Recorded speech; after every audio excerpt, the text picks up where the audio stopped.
Oradaydı o Ayşegül. Kardeşim o. Can çekişerek öldüğü an oradaydı. Herif Ayşegül'ü kaçırdı. Size söz veriyor. Herkese söz veriyor. Onu bulup kendi ellerimle sıkacağım lütfen. Hem o soğun hem o adil topalın.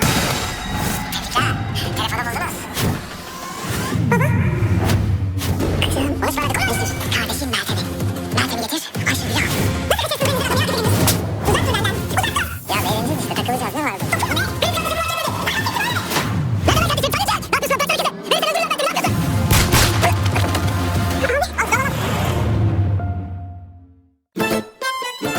yapıyorsun? İnci tanesi gibi bir torun. Arkada kızın ne var senin? Deli dolu bir anne. Bu devirde bir kızın adının çıkması an meselesi ayol. Ay hangi devirde değişik bir anne? Pamuk gibi bir anneanne. Beraber midir onlarla bütün tek tek tek bak kıyıdı konuş kapatmış. Peki mucize bunun neresinde? Evet. Tebrik ederim hamilesiniz. İnsanlık için küçük ama onlar için büyük bir hata değil mi? Pardon olur öyle bir şey olamaz. Hatta imkansız. Yoksa doğacak bebekti mi? Ama bu olamaz. Hayat mucizelere gebe yakında Kanal D'de.